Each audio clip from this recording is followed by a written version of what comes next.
Hey guys, how about an appreciation post? An appreciation post. Today is a rainy day over here, and being careful. Eyes on the road.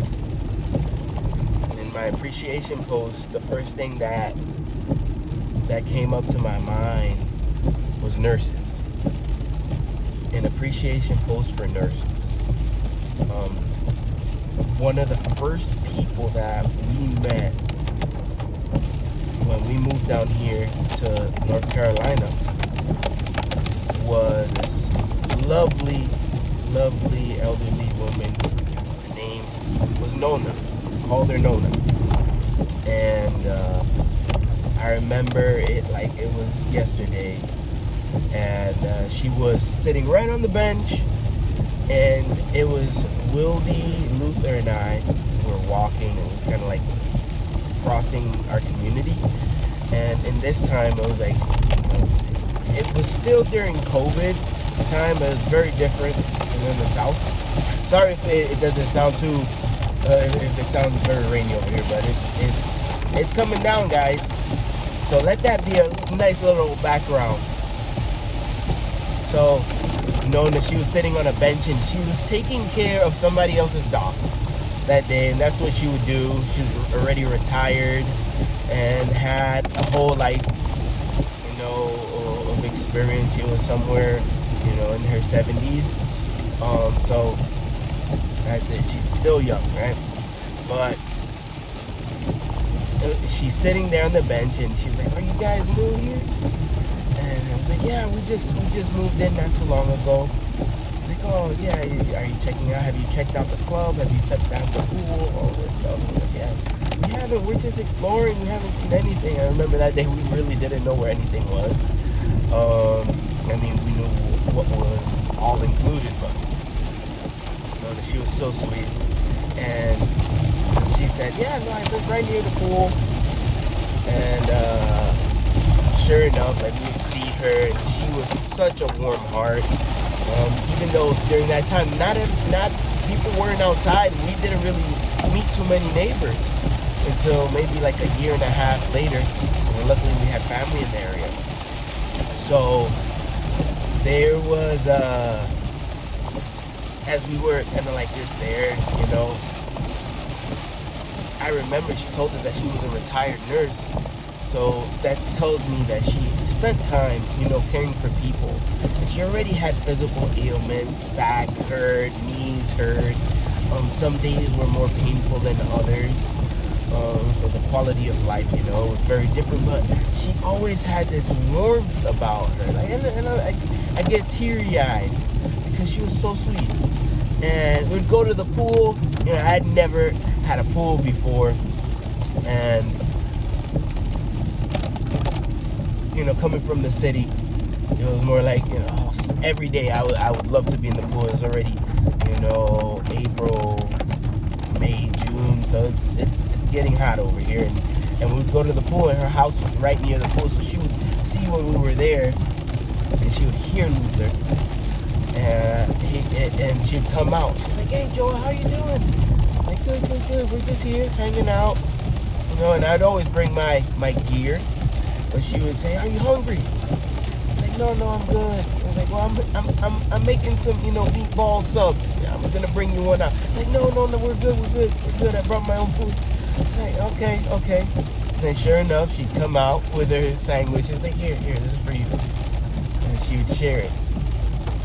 So, and then, it was good. It always so warm. There was this one time while we were at the pool, and Luther, like, he's in the water, and there's this like blood curdling scream, and it's like he got stung by a bug, and he kept getting stung. I think he got stung like 6 times by like a wasp or something.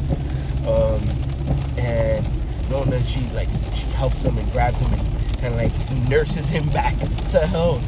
And to this day, he asks him like, what do you remember about Nona? I remember she helped me in the pool, and it made me feel better. She was always present, always watching, making sure of everything. And if somebody was out of line, she was making sure as well, like, hey, that person is not supposed to be here. That place, playing too much. The music is too loud, right? So she was that too, and it was all loving. And sadly, 6 months after we were there, Nona caught COVID, and her daughter is also a nurse. And I get teary-eyed just thinking about it, because after she caught COVID, it took her down. And I've had family members as well that caught COVID and they passed away, and they left, family members. It left a big hole. So Nona's daughter had to see her mother, go down this path. And yes, it was after already the vaccines and all this stuff had come into play, and the boosters. But Nona was already elderly. She already had ailments. So if she would have recovered and done all of this stuff, her quality of life was gonna be at lesser quality. I think it was 30% they were estimating, and her daughter had to make that decision. It was all within 18 days. And something key that her daughter said was, as a professional, I know that I didn't want my mother to go through this, and I know that my mother wouldn't want to, be here, so she had to make that decision. And also, but as a daughter, that was a very painful thing to have to process. And these are things that I bring up about nurses, the profession of nurses. Nona was such a sweetheart, and I feel I have pictures of her on my phone, and she has a sweetheart. She reminds me of my mother. Passed away when I was young, when I was 20 years old, and she just had such a tender heart for other people, just people who work in that profession. There's a lot of people who say some people are jumping into that profession, for the wrong reasons. Yes, it's a lucrative profession. It is, but also, you're forward facing towards the people. You're taking care of. They're taking care of patients, and they're there through the thick and thin. I've met so many nurses while working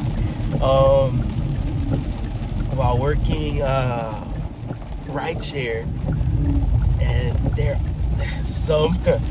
they've been tested and put through the fire, and they've built up this character where it's a no-nonsense character. And there was one, and it kind of floods my mind. I'll give it in two steps. So there was one that she's so sweet, and there was a long trip, and we're talking about different things. She tells me she's a coffee lover, so we're talking about coffee. She was telling me about the technique where she would add coffee bars to the top of the coffee. She had 5 different machines, and then the coffee would melt. The chocolate bar would melt into the coffee like a mocha, and it was just I'm oh. I used to work at Starbucks, so I'm a coffee lover. I drink mine black now. It's good. It's good. But she was also told me about hey, don't put plastics into the dishwasher because the plastics melt, and then that gets onto the other dishes. So just put the ceramics and the glass, so that you're healthier, you live healthier. And one thing I did want to bring up was I noticed that with Nona and her ailments, she had pains over her full career. And even this lady who I was talking with, she must have been 50, 60, maybe not too old in life, or that's seasons in life. But she had her ailments, and she paid. There's a price to be paid as well.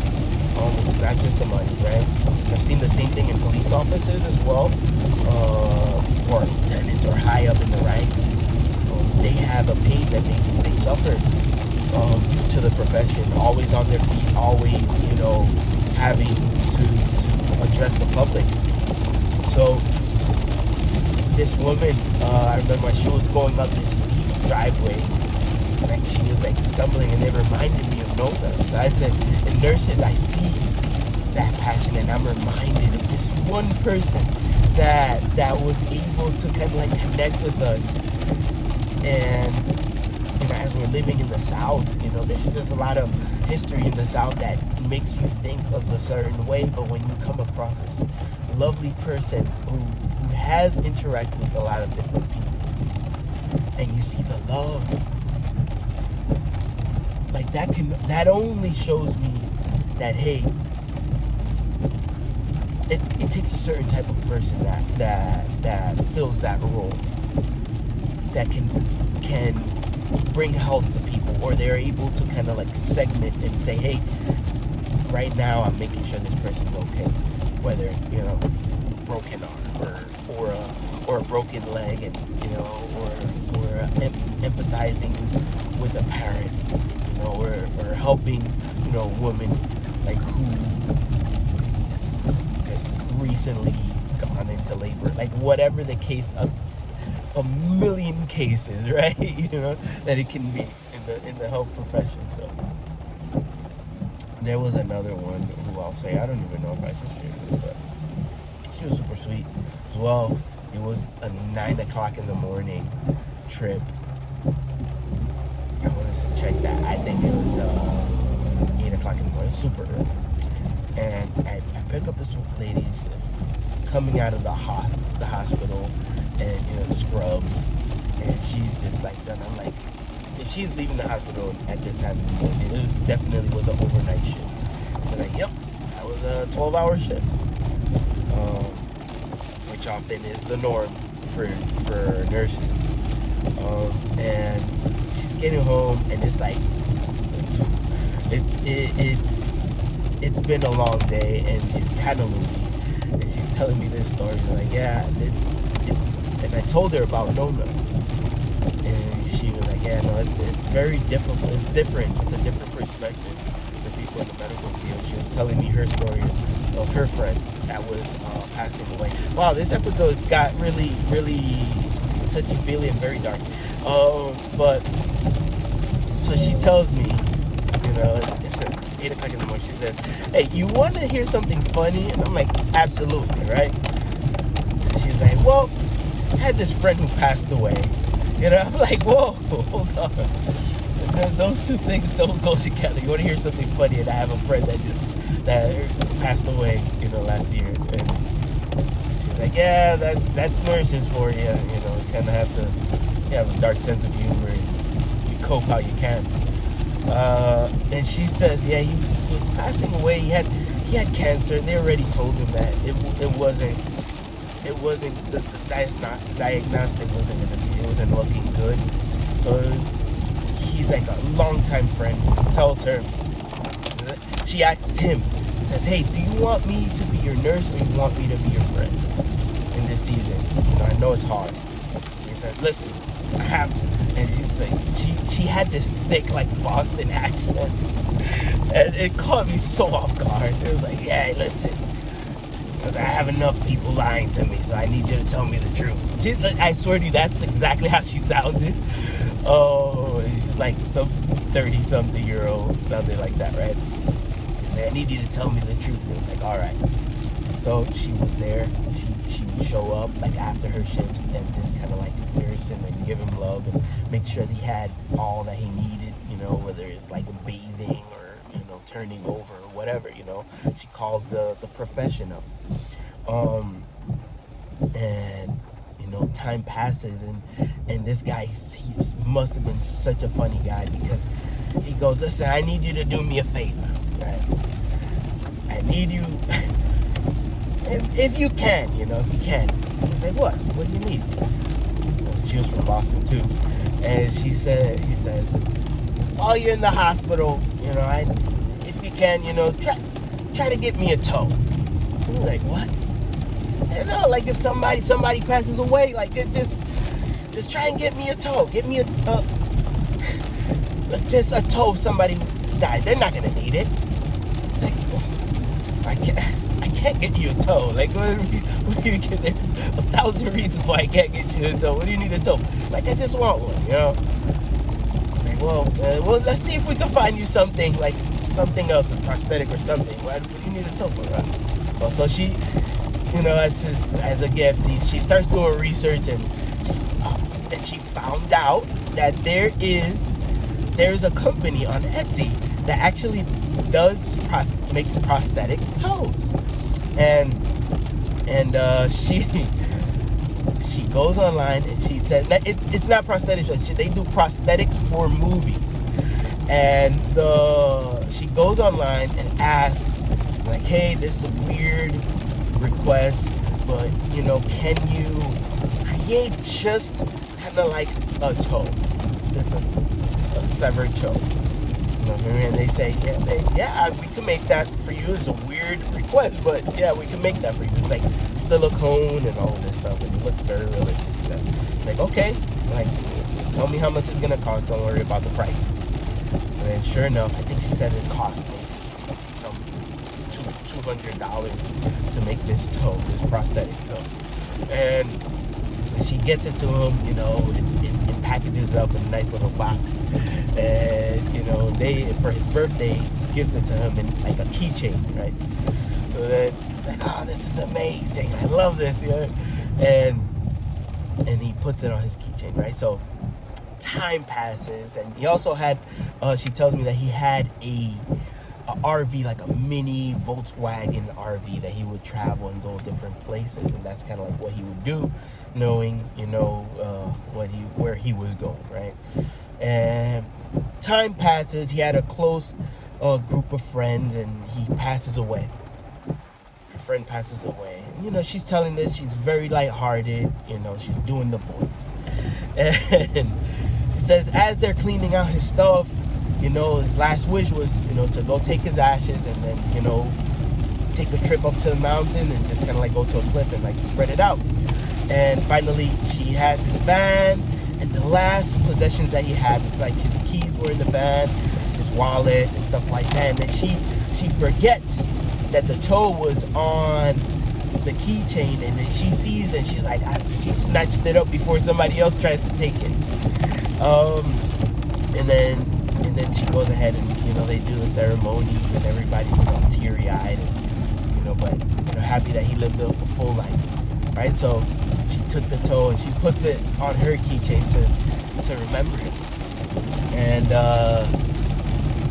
sometimes she says that she'll go into like get her oil change, and she's ordering coffee in Starbucks, and she puts the toe on the table, like, oh look, I forgot my wallet, and she'll put her car keys on the table, and then inevitably, like the barista or the person who's working, they'll look down at her keys and see like this severed toe and just get shot, and then they'll say, oh my god, I was like, oh my gosh, I forgot about the toe.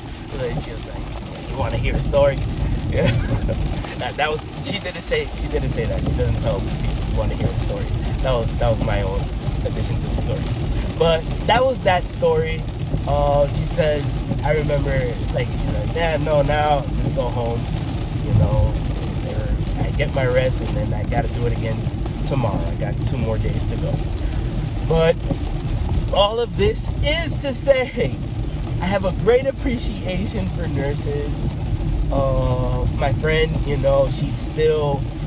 works, she does great work, making sure that people get to the hospital. Nona's daughter, and she's such a sweetheart as well, still serving, and she had a great example from her mother. And I hope that this is not too invasive in me sharing that story. I greatly appreciate Nona. She left such a great impact on my heart, and it just has a special place. I have a special place for nurses who are out there and serving. As you see, I broke away from the path of key person of influence. If anything, she was a key person of influence in my life, in the perspective of nurses. And it was such a special moment that I had to share this with you. She didn't do speeches. She didn't publish books. She just, she was able to touch people's lives. And yeah. Being a key person of influence is not just, it doesn't just work in businesses. Like, I see now why I started and how I could tie it in. It's being there for people and being that point person. I have people in my life that are like that I call key persons of influence. I thank you guys. And in this season in life, it hasn't been easy. I love sharing these stories because they're stories that they can't be taken away from me, and I've had these experiences with people. So I hope you actually see that. All right, thank you so much for listening. And while you're out there, drive safely, leave a kind word to others. And I'll see you on the next episode.